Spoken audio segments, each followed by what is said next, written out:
La verdad es que se me encargó un tema, ¿cierto?, que habla acerca de el muro ancho. Eh, y siempre he tenido problemas para poder ponerle nombre a los temas. Entonces, eh, este tema lo quise comenzar con una pregunta. ¿Qué nos sugiere el muro ancho? Eh, El muro ancho, ¿cierto?, que está expresado allí en Nehemías 3:8, es parte de todo un relato que tiene que ver con la reconstrucción de las puertas, de las murallas de Jerusalén, ¿cierto? Y además, obviamente, que de esta muralla que rodeaba a toda la ciudad de Jerusalén. Y allí se hace, en una de las parte de este relato, se nos indica, ¿cierto?, que esta construcción llegó hasta este muro ancho, o sea, una muralla que estaba rodeando a toda la ciudad de Jerusalén. Eh, ¿Qué ofrece el muro? Eh, el muro, digamos, en general, que rodeaba a la ciudad, como también este muro ancho. Eh, hay un, existe una predicación de Spurgeon que habla justamente de este muro, en donde él dice que el muro ofrece tres cosas, de las cuales yo quisiera tomar solamente dos para que ustedes las tengan presentes durante todo este tema. Uno de ellos es la separación. El muro ancho ofrecía una separación, ¿cierto? En este caso, el muro ofrece una separación entre lo que está afuera de la ciudad y lo que está dentro de la ciudad. Y lo otro que ofrece el muro es seguridad. Obviamente que estando dentro de la ciudad y no afuera, digamos, este muro ofrecía cierta seguridad en contra de los ataques que generalmente se realizaban en aquellos tiempos, ¿cierto?, en donde las ciudades eran sitiadas. Y gracias a este muro que rodeaba las ciudades, generalmente estos sitios que se hacían duraban años y a veces el enemigo, ¿cierto?, se retiraba porque los muros eran inexpugnables y por lo tanto no podían entrar. Además, Spurgeon dice en su sermón que este muro ofrece deleite, ¿ya? Y él dice, bueno, eran tan anchos estos muros que la gente podía caminar sobre los muros y esto le ofrecía una perspectiva de todo lo que estaba a su alrededor y eso también le producía deleite. La verdad es que más que en el muro, yo me quisiera centrar en lo que está dentro del muro, lo que está rodeando, lo que este muro está protegiendo. Y lo que está protegiendo, como dije, es a la ciudad de Jerusalén. Jerusalén, en el Nuevo Testamento vemos que es tomado como una figura de la iglesia. ¿Mm? Se dice en Gálatas la Jerusalén de arriba, o también en hebreo se habla de la iglesia, ¿cierto? La comunidad de todos los cristianos como la celestial Jerusalén. Tenemos allí en Gálatas 4:26 que nos está diciendo, más la Jerusalén de arriba libre es, la cual es la madre de todos nosotros. Y en hebreo se nos dice, más os habéis llegado al monte de Sión y a la ciudad de Dios vivo, Jerusalén la celestial, y a la compañía de muchos millares de ángeles. También tenemos otra mención, ¿cierto?, de esta comparación que se hace de la Jerusalén Santa en Apocalipsis. La iglesia como tal es considerada esta Jerusalén, ¿ya? Como Jerusalén como una figura de la iglesia. Y por lo tanto estos muros los que están separando a la iglesia, ¿ah? Del exterior, y también la iglesia está dando seguridad, ¿ah? La seguridad a quienes entraron por la puerta que corresponde, ¿cierto? La seguridad de que hemos sido perdonados en Cristo y que la justicia de Cristo se nos está también imputando a cada uno de nosotros. Esto quisiera que lo mantuvieran porque la verdad es que a mí me interesa hablar de lo que está dentro realmente de la iglesia. Eh, Hay otras designaciones bíblicas también de la iglesia, no solamente de Jerusalén. Tenemos que la iglesia es templo del Espíritu Santo y de Dios. Por razones de tiempo no voy a empezar a leer todos los pasajes, pero allí están. En 1 Corintios 3:16, Efesios 2 del 21 al 22 y 1 de Pedro 2:5 se nos habla justamente de que el templo del Espíritu Santo y de Dios es esta iglesia. Además, también en otro lugar, en el único lugar del Nuevo Testamento, en 1 Timoteo 3:15, se nos dice que la iglesia es columna y apoyo de la verdad. Este es un pasaje precioso, ¿cierto? Y también designa a la iglesia en forma muy potente, columna y apoyo de la verdad.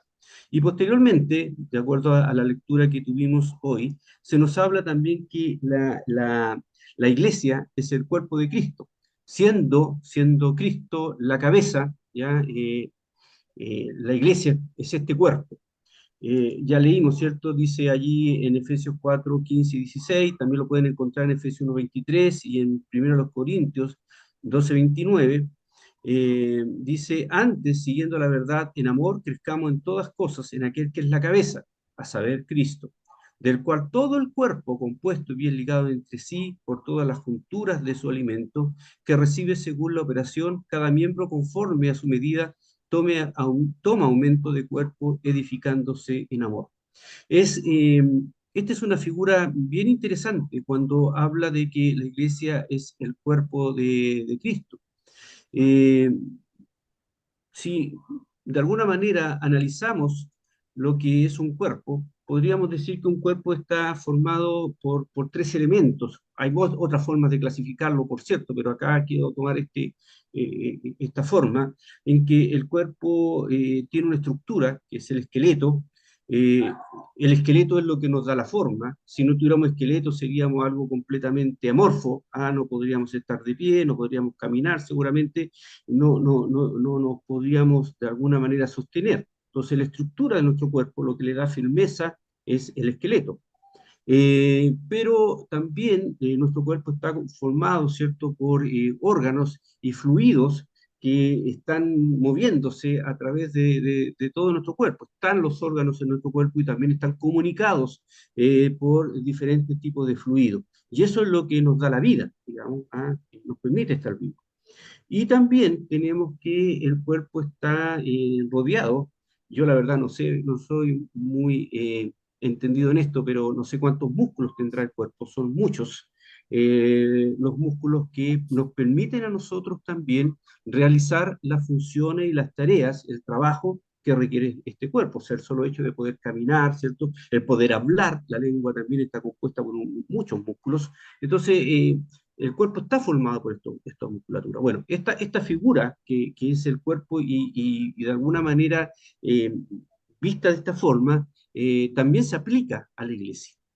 Y vamos a empezar con como la iglesia como el esqueleto, como la estructura. Y vamos a decir que la iglesia efectivamente tiene que tener una forma firme, ¿cierto? Inamovible, ¿ya? Y por lo tanto existen ciertas verdades eh, que son esenciales, que una iglesia tiene que creer y sostener firmemente si quiere contar con una estructura sana y fuerte. Estas doctrinas o verdades esenciales son inalterables y nunca negociables. Tampoco no pueden quedar comprometidas bajo ningún concepto.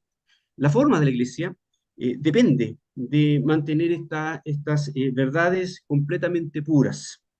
A continuación voy a ver algunas de estas verdades que son necesarias para tener una estructura de iglesia sana. Por el tiempo, ¿cierto? No podemos verlas todas ni muy en detalle, solamente mencionarlas algunas.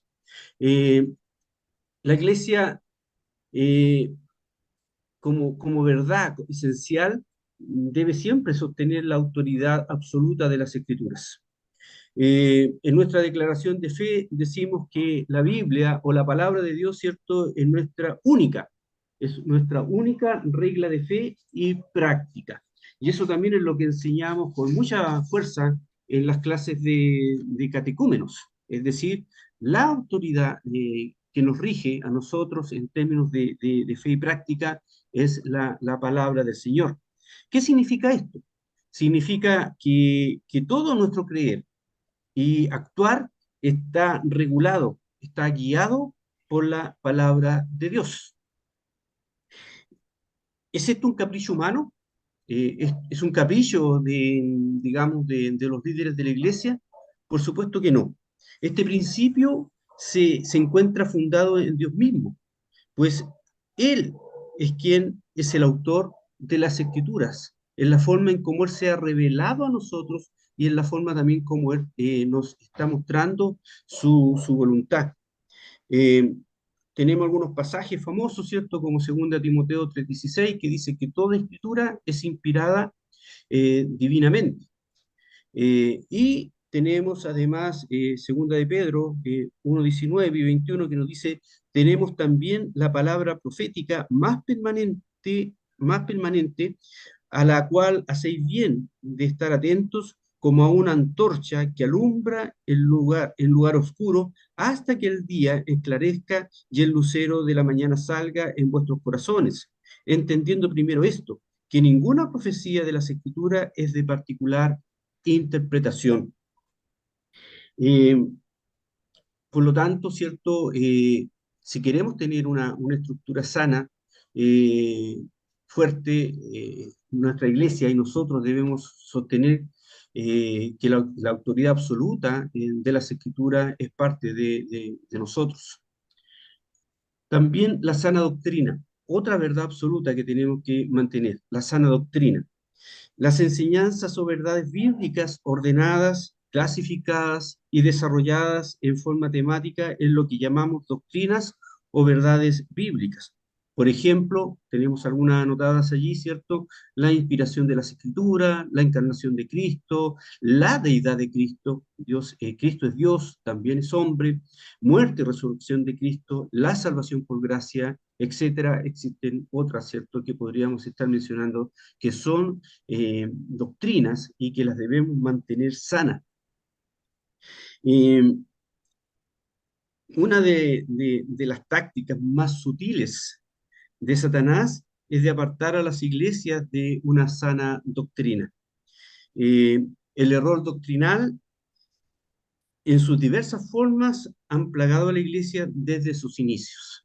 Vemos ahí cómo Pablo en Gálatas 1, ¿cierto? Le dice a la iglesia de Gálatas, estoy maravillado de que tan pronto os hayáis traspasado del que os llamó a la gracia de Cristo a otro evangelio. No hay, no que hay otro, sino que hay algunos que os inquietan y quien quieren pervertir el evangelio de Cristo. Con relación a esto, el llamado del Señor es claro con respecto a mantener la sana doctrina. Dice Judas 3, amados, por la gran solicitud que tenía de escribiros de la común salud, me ha sido necesario escribiros, amonestándoos que contendáis eficazmente por la fe que ha sido una vez dada a los santos. Un pasaje muy conocido, ¿cierto? Y estudiado muchas veces, pero que no está de más mencionarlo. Es decir, nuestra iglesia debe mantener una sana doctrina y para ello debe defenderla. Actualmente, muchas iglesias consideran que la defensa de la fe no es parte de su responsabilidad. En su afán por ganar adeptos, y digo adeptos, no evangelizar con el evangelio de salvación, descuidan el adoctrinamiento en las verdades bíblicas del pueblo de Dios. El consejo de Pablo a Timoteo y a cada uno de nosotros es muy interesante. Él nos dice, entre tanto que voy, ocúpate en leer, en exhortar, en enseñar. Ten cuidado de ti mismo. ¿Y de qué cosa? Y de la doctrina, nos dice allí la palabra del Señor. En el capítulo 4 de segunda Timoteo también hay un llamado. Le dice Pablo a Timoteo ya casi anunciando su partida. Pablo ya está muy viejo y estaba encarcelado y escribe esta carta a Timoteo y le dice en el último capítulo, ya despidiéndose de él, diciéndole, requiero yo pues delante de Dios y del Señor Jesucristo, que ha de juzgar a los vivos y los muertos en su manifestación y en su reino, que prediques la palabra, que instes a tiempo y fuera de tiempo, redarguye, reprende, exhorta con toda paciencia y doctrina. Si el llamado nuevamente es a predicar y mantener la doctrina. Una iglesia con una estructura sana y firme debe no solo declarar una sana doctrina, la debe enseñar y también la debe defender. Otro principio para tener una estructura sana, un esqueleto firme de la iglesia, es la pureza.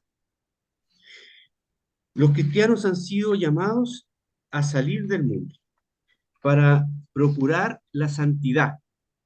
Primera de Pedro dice, sed santos porque yo soy santo. Estamos llamados a separarnos del mundo, que ahí nuevamente está el concepto, ¿cierto?, del muro ancho o del muro, que permite separar. La iglesia tiene que estar separada del mundo. Jerusalén tenía que estar separada de lo que estaba afuera. El Espíritu Santo nos ha instruido a guardarnos sin mancha del mundo. Santiago 1:27. El Señor desea una iglesia que no tenga mancha ni arruga, ni cosa semejante, sino que fuese santa y sin mancha, de acuerdo a Efesios 5:27. La historia nos enseña que muchas iglesias fieles fueron desviadas de la verdad por no guardarse del mundo y entrar en relaciones con él.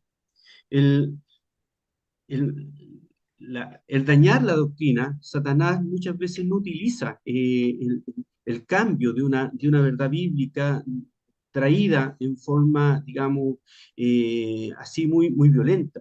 Este cambio comienza de hacerse paulatinamente en la medida que la iglesia comienza también a abordar y tomar conceptos del mundo y las empieza a incorporar dentro de sí. Y después, obviamente, que se encuentra que la palabra de Dios choca con esas conductas que ha tomado la iglesia y por lo tanto comienza a abandonar también la sana doctrina. Eh, Tristemente, la iglesia que nos dio origen no mantuvo su pureza. Y finalmente, no había diferencia entre la iglesia y el mundo y se levantaron, ¿cierto?, hermanos que querían mantener la pureza de la iglesia, que querían predicar el evangelio y esta iglesia estaba tan desviada, tan perdida, que los expulsó. Expulsó a nuestros hermanos que querían vivir de esta manera y querían mantener esta estructura firme y sana. Tan desviados estaban. Eh, el mundo puede permear a una iglesia de diversas formas. La puede permear por modas, eh, por estrategias mundanas incorporadas al quehacer de la iglesia. En eso estamos hablando generalmente por la música, ¿cierto? O cualquier otro elemento que haga finalmente desviar a la iglesia. También tenemos el afán por el crecimiento a costa de cualquier cosa. Algunos, ¿cierto?, están dispuestos a poner, digamos, lo que el mundo quiere, asemejarse lo más posible al mundo, y eso para atraer adherentes, es decir, la iglesia comienza a entretener pero no a presentar el Evangelio, no a presentar la verdad bíblica, y efectivamente se gana muchos adeptos de acuerdo a esto, pero no es lo que quiere el Señor. El Señor quiere una iglesia que sea sana, una iglesia que tenga una estructura fuerte en su palabra y en las verdades bíblicas. Muchas veces también sin darnos cuenta se incorpora a la iglesia filosofías mundanas, ideologías que reemplazan también a la Biblia, y eso hace que tengamos a una iglesia que comienza a tener una estructura débil. Eso con respecto a lo que podríamos hablar de la estructura de la iglesia. Tenemos también la iglesia como el cuerpo de Cristo en términos de los órganos y fluidos. A semejanza de todo cuerpo vivo, ¿cierto? La iglesia no puede existir como un esqueleto, como una estructura. Un esqueleto provee de una estructura, pero no está vivo. Un cuerpo físico tiene órganos y fluidos que lo mantienen vivo y funcionando. Así pues, una iglesia debe tener ciertas actitudes espirituales que le den vida, pero una vida en el Señor, una vida en Cristo. Como una iglesia está conformada por sus miembros y todos aquellos que la forman, estas aptitudes deben estar en ellos para que efectivamente la iglesia en su conjunto manifieste esta vida espiritual. En atención al tiempo, quisiera detenerme solo en algunas de estas actitudes espirituales necesarias en toda iglesia. Obediencia. Un creyente, dice MacArthur, Arthur MacArthur, o John MacArthur, dice, un creyente obediente hace todo lo que Dios dice que haga. No se dedica a buscar arreglos.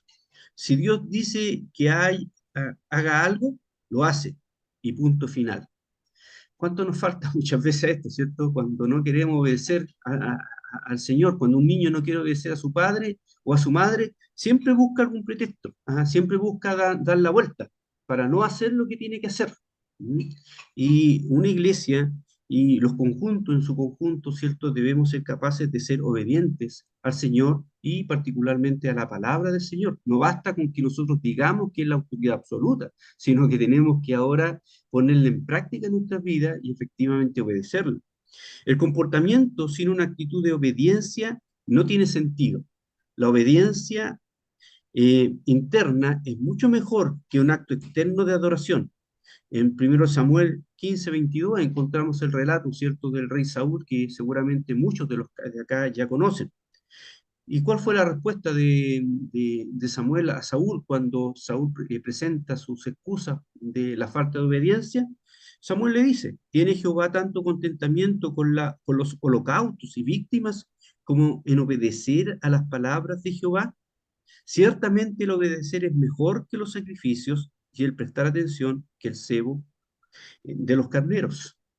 El que seamos capaces de poner atención al Señor, de poner atención a la voluntad de Dios y ponerlos en acción en nuestra vida, es decir, obedecer, eso es mucho más importante que nosotros tengamos una vida exterior religiosa, sino que en el interior, obviamente que hay una disposición a la obediencia. Jesús dice en Lucas 6:46, ¿por qué me llamáis Señor, Señor, y no hacéis lo que digo? ¿Mm? Era muy común, ¿cierto?, en el pueblo de Israel o los seguidores de Cristo de reconocerlo como un maestro y decirle Señor, pero no estaban dispuestos a hacer lo que él decía. ¿Mm? Y eso también se produce en la iglesia. Debemos ser capaces de ser obedientes a la palabra del Señor. También Jesús comparó a los obedientes a un hombre sabio que construyó su casa sobre la roca. Y en cambio, a los desobedientes los comparó con insensatos que construyen sobre la arena. Todos nosotros sabemos, ¿cierto?, los resultados de esa actitud. El Señor requiere de hijos obedientes y por tanto una iglesia obediente también a su palabra. Otra actitud es la humildad.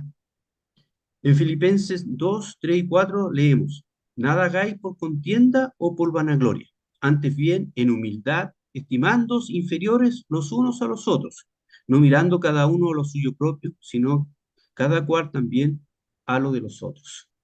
Esto es como muy difícil, es la soberbia que está puesta en nuestros corazones, ¿cierto? El gran pecado de la soberbia. Y a pesar de que somos hijos del Señor, muchas veces nos falta esto, el que las cosas las hagamos no por contienda, no por pelear, no por discutir, ni tampoco por vanagloria, sino que buscando siempre la gloria del Señor. Todo lo tenemos que hacer con humildad, considerándonos inferiores, dice el Señor, los unos a los otros. Ninguno de nosotros es mayor que el otro o considerarse mayor que el otro.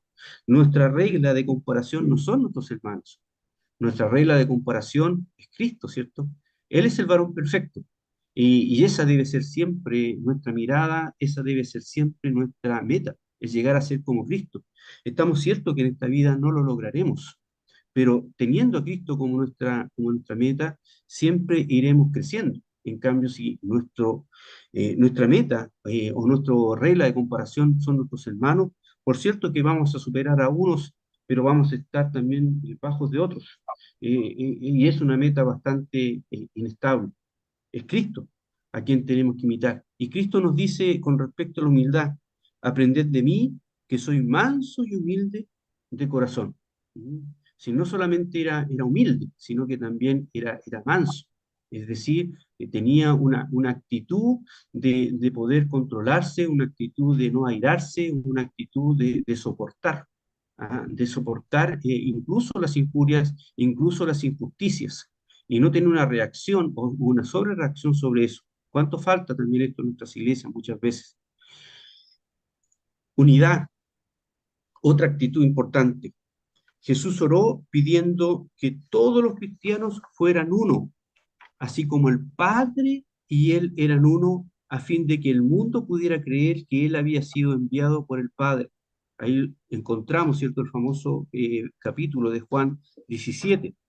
Eso básicamente se refiere a la unidad de los creyentes como un resultado de la salvación, pero Jesús también quería que nosotros tuviéramos unidad en la vida y propósito de la iglesia. El apóstol Pablo les dijo a los efesios que se esforzaran en guardar la unidad del espíritu en el vínculo de la paz. Efesios 4:3. La unidad es una parte importante de la vida de la iglesia y es por ello que Satanás la ataca constantemente por medio de diferentes situaciones que muchas veces nosotros mismos propiciamos con actitudes de poco amor. Nadie es perfecto, de manera que siempre habrá pequeñas cosas sobre las cuales las personas estarán en desacuerdo. Sin embargo, eh, debiéramos siempre hincarnos de rodillas juntos y buscar mantener la unidad del espíritu en el vínculo de la paz en nuestras iglesias. Siempre debería ser ese nuestro propósito. El yo debería quedar fuera, el yo no debería estar en primer lugar. Siempre deberíamos estar dispuestos, ¿cierto?, a poner, a disponer nuestro yo a la unidad de la iglesia. Una última actitud que me gustaría también eh, ver es el amor. El amor enseñado en la Biblia es un acto de servicio y sacrificio. En 1 Corintios 13, 4 al 7 nos dice la palabra del Señor: la caridad, refiriéndose al amor, la caridad es sufrida, es benigna, la caridad no tiene envidia, ¿sí? La caridad no hace sin razón, no se ensancha, no es injuriosa, no busca lo suyo, no se irrita, no piensa el mal. Cuando uno lee esto, se da cuenta que la palabra del Señor pone una vara tan alta para lo que el mundo de alguna manera quiere, se contenta. Cuando Él dice que la, la- la caridad, ¿cierto?, no busca lo suyo. Cuando dice que la caridad nos irrita. Y esto, cuando con la caridad no piensa el mal. Ah, cuando me lleva a pensar, ¿cierto?, en Filipenses 4, cuando dice que Pablo le dice allí a los filipenses que todo lo bueno, todo lo honesto, todo lo que de buen nombre, todo eso, si hay virtud alguna, en eso, dice, en eso pensad. Fíjense bien, en eso pensad. O sea, eso es lo que tiene que estar en nuestra mente. Y la caridad, cuando hay amor realmente en nosotros, eh, nunca va a pensar el mal. ¿Mm? Y eso nos va a permitir también mantener la unidad. Jesús dice en Lucas en 10:27, amarás a tu prójimo como a ti mismo, como a ti mismo. Ese es el amor que el Señor quiere que tengamos entre nosotros. Y fíjense bien que está hablando del prójimo, ni siquiera está hablando de los hermanos en Cristo. El amor que tenemos que tener hacia todo aquello que componen la iglesia debe ser el amor que Cristo tuvo también por nosotros al venir a morir a la cruz por cada uno de nosotros. Y ese amor se tiene que reflejar en acciones, en conducta, ¿cierto? Y la primera conducta que debería haber es esa conducta que nadie ve, que no piensa el mal, ¿ya? Que no piensa el mal. Una iglesia con miembros que aman como Dios quiere es una iglesia acogedora. ¿Mm? O sea, el amor se nota en la iglesia, cuando está en los miembros, cuando una visita llega, cuando una una persona que no es cristiana llega a la iglesia, nota ese amor cuando ese amor es verdadero, cuando está en todos los hermanos, cuando una visita de otra iglesia, visita una iglesia local, y si esa iglesia es una iglesia acogedora, eso también se nota. ¿Mm? Las visitas lo notan. Eh, eh, Cuando hay un interés por esa persona o por ese hermano que viene a visitarnos por alguna razón, eso se nota, se transmite. Pero cuando la iglesia se encierra en sí mismo, los hermanos, por ejemplo, no saludan, los hermanos no muestran interés o saludan simplemente como un acto mecánico, eso también se nota. ¿Mm? Entonces debemos aprender a amarnos como el Señor quiere que nos amemos. Insisto, una iglesia que ama es una iglesia acogedora, es una iglesia perdonadora cuando hay amor. ¿Mm? Es una iglesia que perdona, es una iglesia que mantiene la unidad.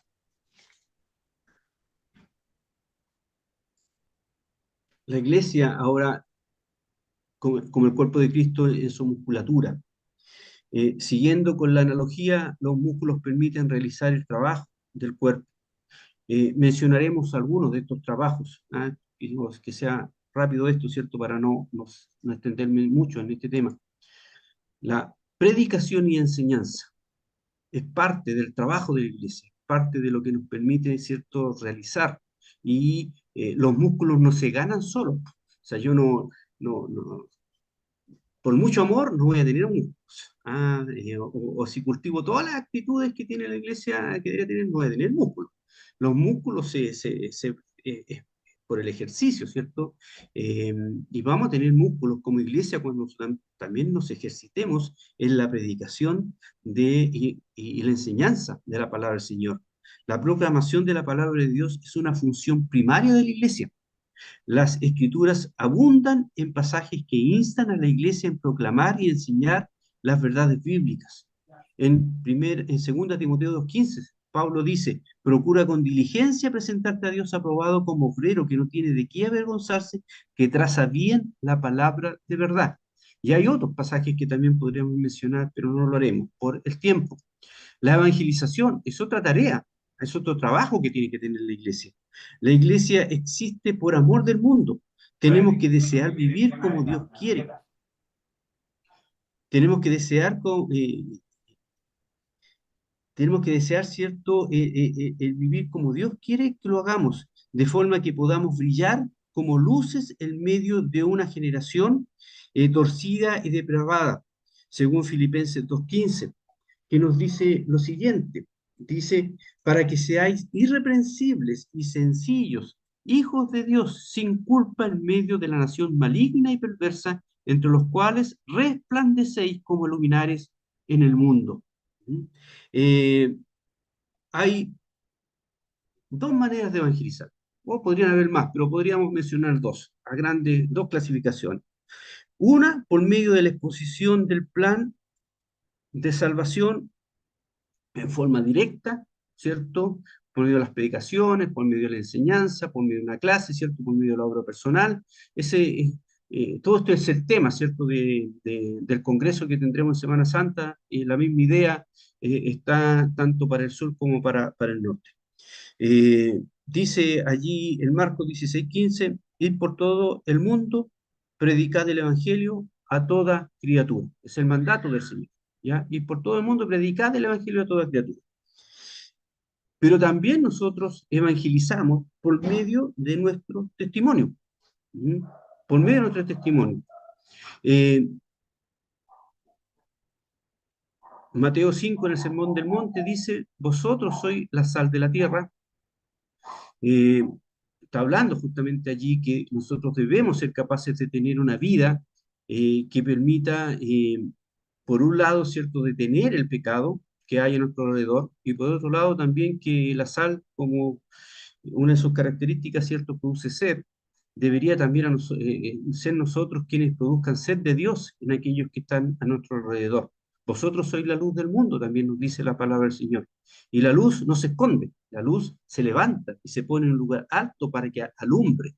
Esa es la tarea de la iglesia, y ser también un faro que alumbre a quienes todavía no conocen al Señor. Y otro elemento importante que quisiera mencionar, que es parte de la musculatura de la iglesia, es la adoración.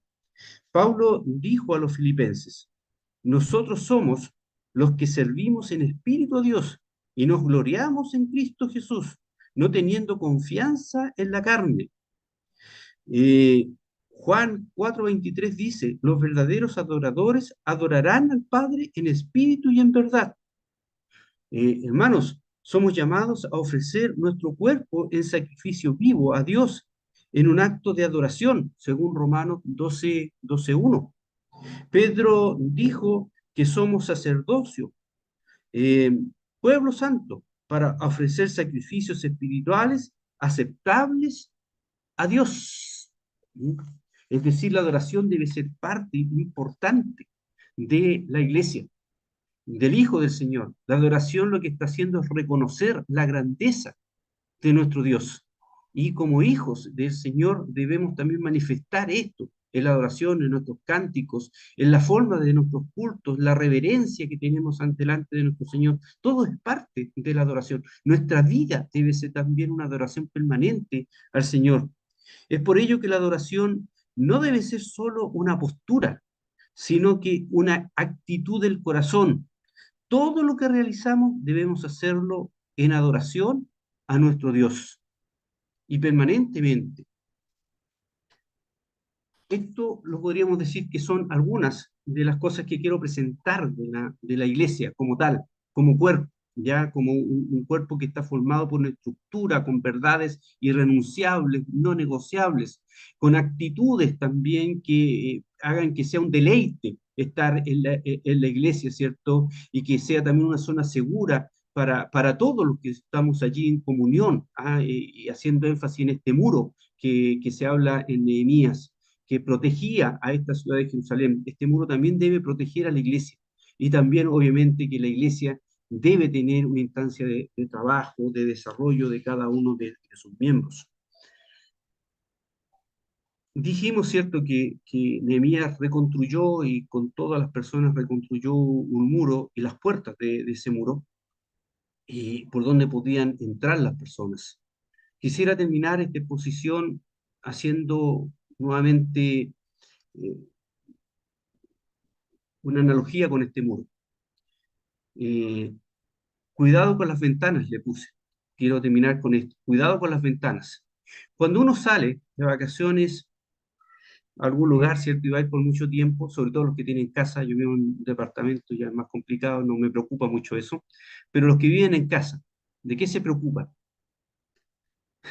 De dejar las ventanas cerradas, ¿cierto? Generalmente uno hace, cerrástelo, uno va y, oye, cerramos todas las ventanas. Y ahí comienza, eso, en vez de hacer el chaldítico yo en la casa, lo hacemos como vamos como a 30 kilómetros de la casa, comenzamos a preocuparnos de si cerramos o no las ventanas. Pero obviamente la ventana es un tema especial, podemos tener una puerta allí fuerte. En la iglesia podríamos tener, y de hecho tenemos, una declaración de fe, los principios de fe que tiene nuestra iglesia y están ahí.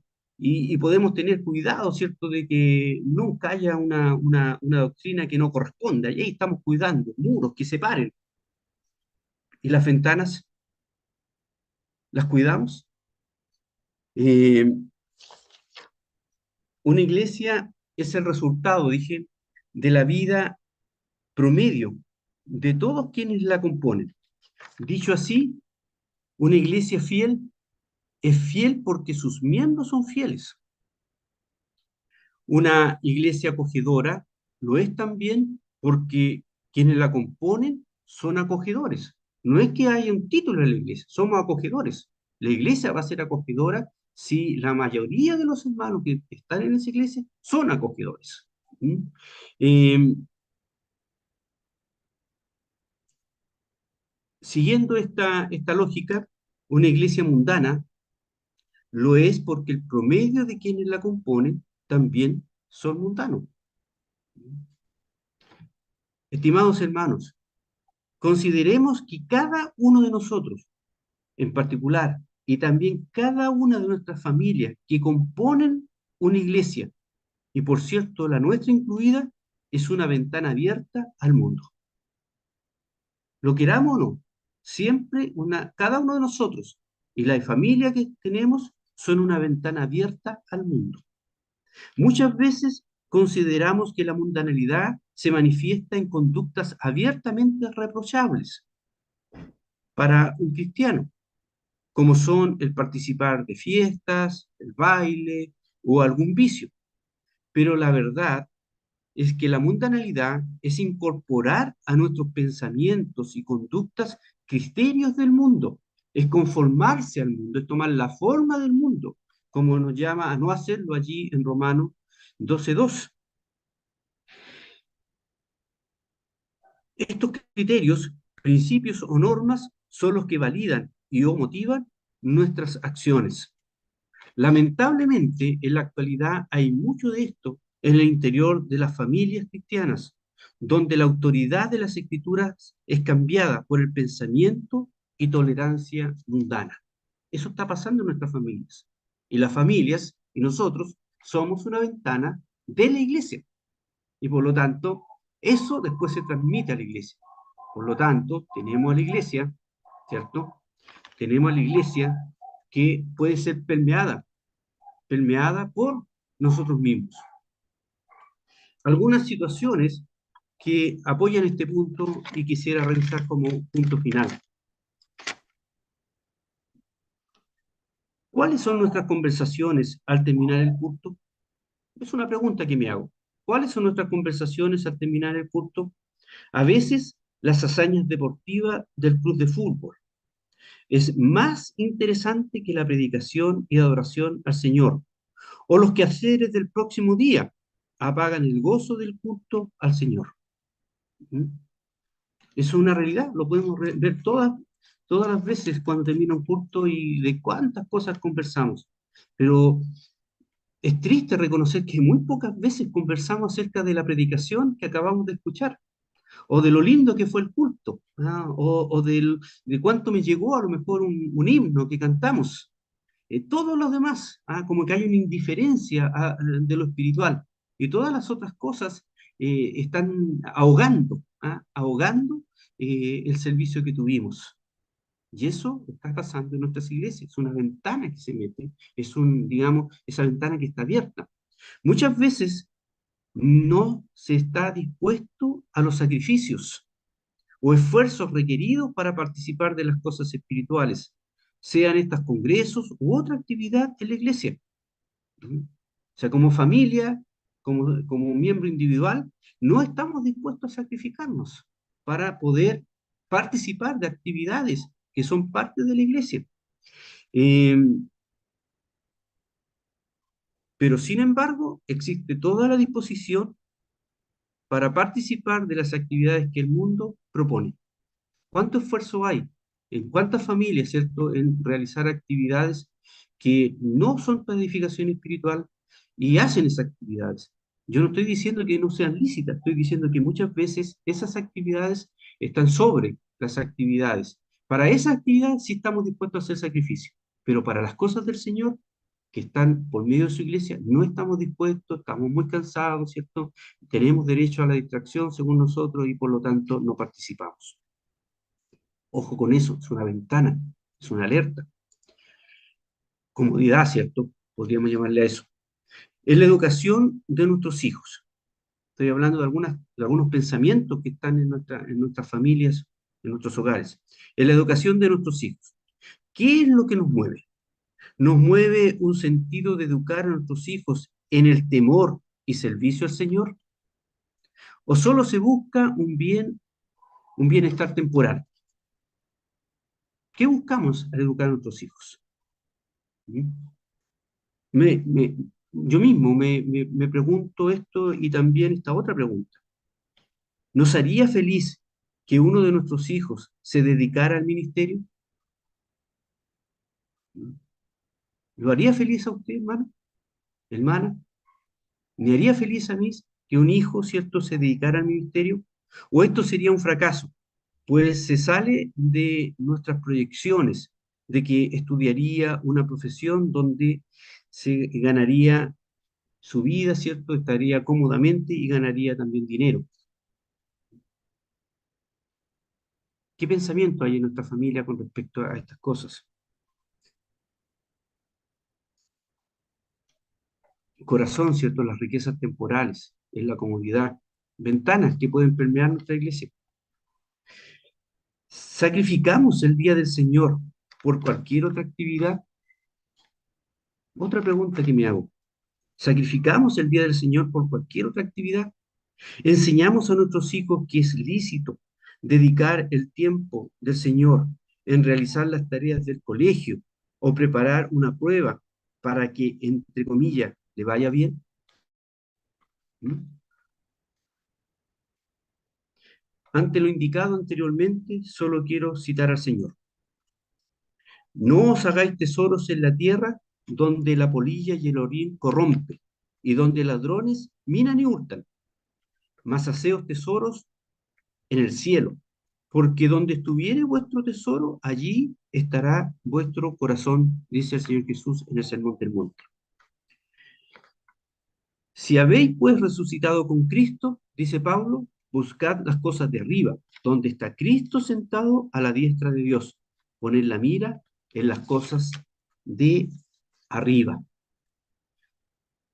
Estimados hermanos, quise hacer estas últimas reflexiones, porque por muy grueso que sea el muro que tenga la iglesia, por muy seguro que nos podemos sentir adentro, pero nosotros estamos conviviendo en el mundo. Nuestras familias están conviviendo en el mundo también.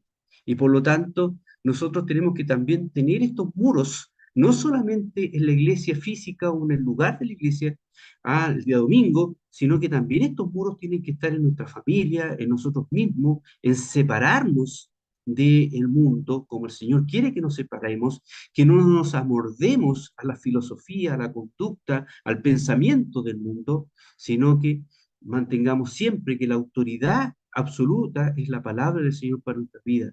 Y eso lo tenemos que vivir. Y tenemos que tener cuidado si nosotros pasamos a tener estas conductas y tenemos estos pensamientos en nuestros hogares, también tenemos que tener cuidado de llevar esto a nuestras iglesias, porque tenemos una responsabilidad y la responsabilidad es que tenemos que heredar también a nuestros hijos, a nuestros nietos, tenemos que heredar una iglesia fiel al Señor. ¿Hasta cuándo? Hasta cuando Él venga a buscarnos. Y por eso tenemos que ser celosos en mantener también nuestras familias apartadas del mundo, separadas, ¿cierto? Viviendo para el Señor. Que el Señor les bendiga.